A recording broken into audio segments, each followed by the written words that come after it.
All right, D18 continues, and we hope you brought your taste buds because, Ben, you were just alluding to the fact that you've got an analogy of Finadeni working this into Guam's economy. I would love to hear this. Actually, they're bottling it right now. They're selling it. I just read an article about that. And a buddy of mine in California is marketing it over there in the markets, in the supermarkets, and it's selling like hotcakes. That is a great idea. I don't know if you remember the movie Space Jam when he was drinking the water and it's like secret liquid or whatever. Yep. During FestPac, we were feeding some of the delegates from some of the islands, and we had Finadeni, so we told them just pour it on everything. It makes everything good. They're like, oh, this is delicious. And I said, it's very simple, and they're like, you guys can use it, but just give Guam, just give us the credit. And as long as it's going to taste fresh. If it's bottled up for like a couple months, as long as it can sit and survive, people love it. I think we're onto something. Good job, Ben. Okay, Jermaine, we'll start with you on for this next question because Christian Valencia is asking, if indeed elected, what 3 steps or steps in general would you take to put our island on firmer financial footing? Good job, Christian. Good question. For me, I have some ideas. For me, I think we need to just look at the current way we handle our finances in the government. And for me, the three steps I would take is interesting 3 bills, right? I'd cut from agencies that the budgets already exist. I'd cut $1 million from the legislature's budget. I'd cut $1 million from Adelup's budget, and I'd cut deputy director. Not all deputy director positions, but most of them. And that saves around $3.5 million right there. And I think we need to start looking at the way we spend money in our government. I mean, we've been doing it for so long, and it's become so common that we don't even give it a second thought. We need to look at if we're really spending the money in the priority areas. And if we can do that, if we take the time to look at where wasteful, I don't want to say wasteful, but unnecessary spending needs to occur, if we can take the money from those unnecessary things that we're spending it on currently and shift into the priority areas so our government gets better, our government as a whole gets better, then I think we're setting ourselves up, we're at least laying some of the foundation for us to make better financial decisions in the government for the future. And slowly but surely, we can improve on that, and that'll help us kind of dig our way out of the hole that we've dug or get ourselves out of the hole that we've dug ourselves in. Okay, Ben, would you agree, like right sizing, as Jermaine, purports, is the right way to go? You can have, I mean, there are a bunch of different strategies to go. Just make sure the bottle Finadeni is part of it. Yeah, really.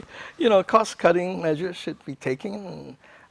We look at maximizing the government's resources and do performance-based outcomes for each of these agencies to ensure that there are outcomes, and then that's how their funding would be budgeted. And you look at that, and we also need to diversify again our economy and using technology. I think technology is very critical. We need to maximize the use of technology, and again, people can go online and find these resources, and they can coordinate with the different agencies. There's this program called the No Wrong Door. I don't know if you've ever heard of it. I have not. It's an initiative that's being led by the Division of Senior Citizens. We're working collaboratively with them and other core agencies where agency would get all this information, get shared, and they focus on person-centered services. So if you call one agency, the information you get from this individual will be shared with other agencies. So they don't have to go from one agency to another to get the same information and demographic data. Okay. It'll be shared by everybody. And that person can be helped. They don't have to be passed on to another agency, and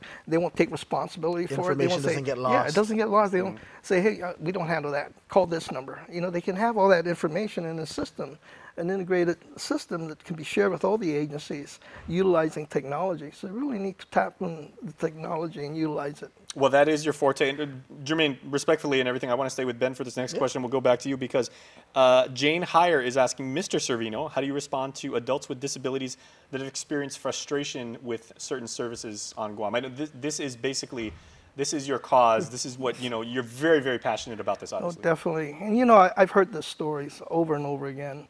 A lot of family members, and that's one of the legislation that I want to draft, to provide voucher systems for families that have to care for their loved one who has a disability, or even the elderly.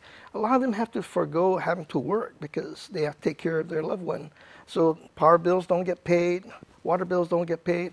We have to support these families and the caregivers of these families so they can be able to be trained effectively on how to lift an individual properly so they don't injure themselves, how to care for them, give them their medicine properly.